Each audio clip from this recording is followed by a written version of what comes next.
Hi, வணக்கம். This is Mathi. இது நம்ம பாசிட்டிவ் லைஃப் சேனல். கோவத்தின் மூலமா உங்களோட ஆழ்மனதுக்குள்ள உங்களுக்கு தேவையான இலக்குகளை பதிய வச்சு அதை விரைவில் அடைய முடியும். அதை எப்படி பண்ணுறது?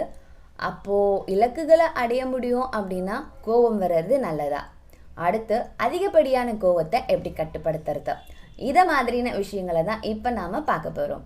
நீங்கள் இப்போ தான் நம்மளோட சேனலை முதன்முறையாக பார்க்குறீங்க அப்படின்னா அப்படியே சப்ஸ்கிரைப் பண்ணிவிடுங்க, பெல் ஐக்கானையும் கிளிக் பண்ணிவிடுங்க. அப்போ தான் நாம் போடுற வீடியோஸ் உங்களுக்கு நோட்டிஃபிகேஷன் வரும்.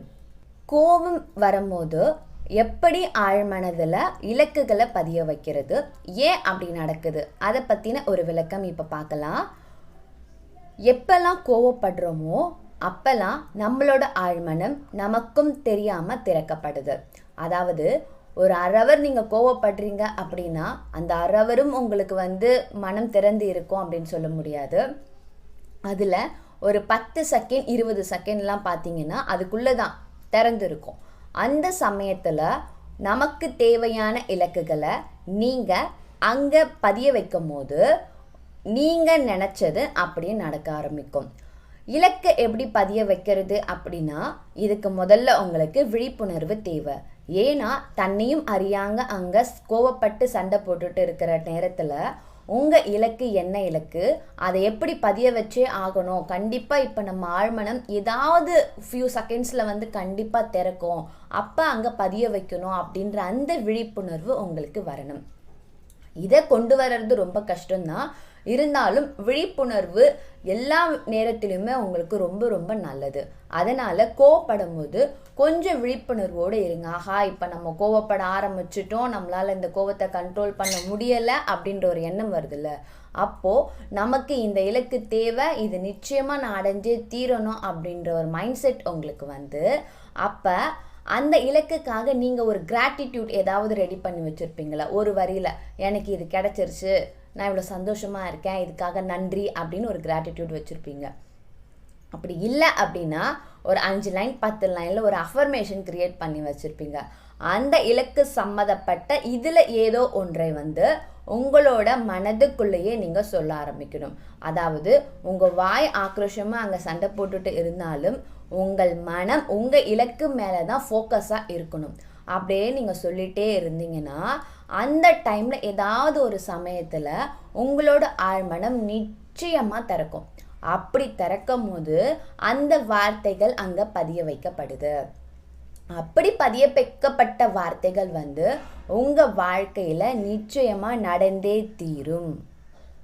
இது எப்படி நடக்குது அப்படின்ற எக்ஸாம்பிள் இப்போ உங்களுக்கு நான் சொல்கிறேன்.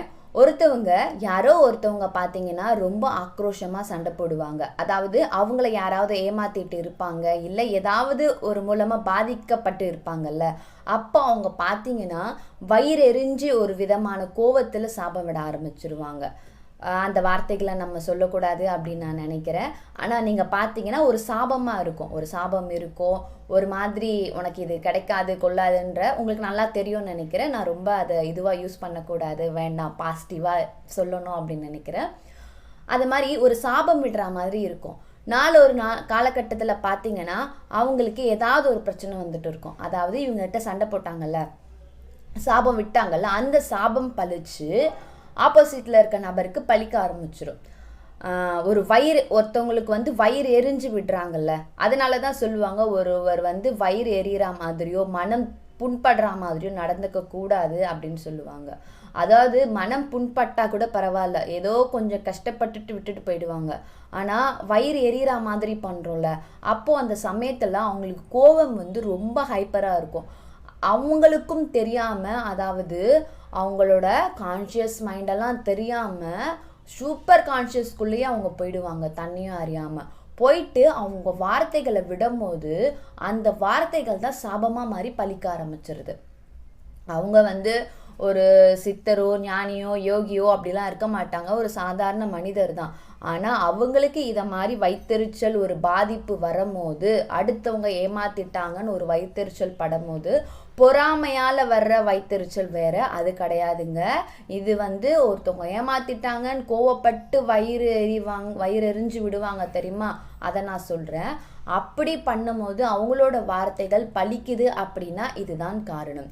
அவங்க ஸ்ட்ரெயிட்டாகவே சூப்பர் கான்ஷியஸ்குள்ளே வந்து அந்த வார்த்தைகளை தன்னையும் அறியாமல் பதிய ஆரம்பிச்சிடுறாங்க. அதனால தான் அப்படியே நடக்குது. ஏன் அந்த காலகட்டத்தில் பார்த்தீங்க அப்படின்னா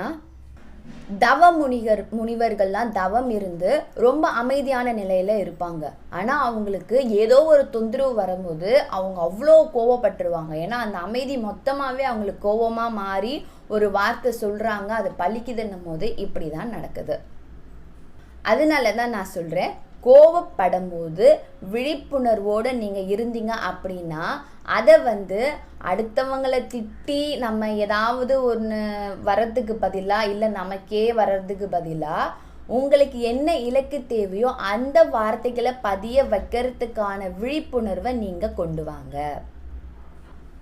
அடுத்த விஷயம் பார்த்தீங்க அப்படின்னா, கோவப்படுறதுனால ஆழ்மனம் திறக்கப்படுது. அப்போ நம்ம இலக்கை பதிய வைக்கலாம் அப்படின்னா கோபம் வர்றது நல்லதா அப்படின்னு கேட்டிங்கன்னா கோபம் கண்டிப்பாக நல்லதே கிடையாது.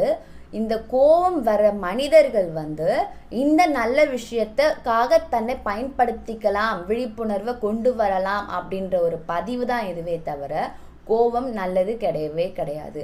எந்த அளவுக்கு அமைதியாக இருக்கீங்களோ அந்த அளவுக்கு நீங்கள் ஈர்ப்பு சக்தியையும் இறைத்தன்மையும் அடைஞ்சிக்கிட்டே இருக்கீங்க.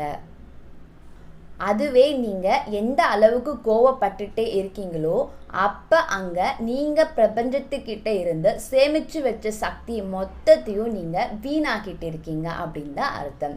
அப்போ கோவப்படும் போது கண்ட்ரோல் பண்ண முடியாத மனிதர்கள், ஏன்னா அவங்களாம் ரொம்பவே கோவப்படுவாங்க, எப்படி கண்ட்ரோல் பண்ணுறதுன்னு தெரியாது. அந்த சமயத்திலலாம் பார்த்தீங்கன்னா இதை மாதிரி ஈர்ப்பு விதி டெக்னிக்கை எடுத்து வரும்போது அவங்களுக்கும் பாதிப்பு இருக்காது, ஆப்போசிட்டில் இருக்கவங்களுக்கும் பாதிப்பு இருக்காது.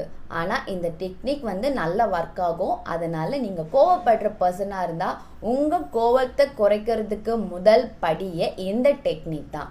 உங்களுக்கு என்ன இலக்கு தேவையோ அதை கொஞ்சம் கொஞ்சமாக விழிப்புணர்வோடு கொண்டு வந்துக்கிட்டே இருக்கும் போது பார்த்தீங்கன்னா உங்களுக்கு அந்த கோபம் வந்து குறைஞ்சிரும்.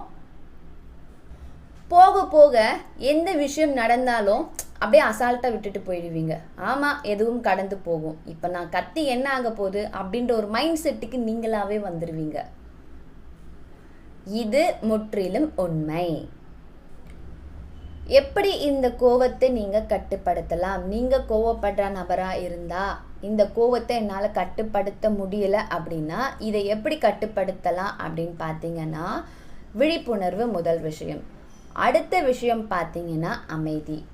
உங்களுக்குள்ளேயே எந்த இலக்கையும் உள்ளே கொண்டு வர முடியலை அந்த டைமில், நான் என்னதான் முயற்சி பண்ணாலும் அந்த கிராட்டிடியூட் அந்த அஃபர்மேஷனை என்னால் அந்த டைமில் மனது ரீதியாக சொல்ல முடியல, இன்னும் தான் எனக்கு கோபம் அதிகமாக இருக்குது அப்படின்னு நீங்கள் நினச்சிங்கன்னா அமைதி இந்த வார்த்தையை மட்டும் நீங்கள் எடுத்துக்கோங்க.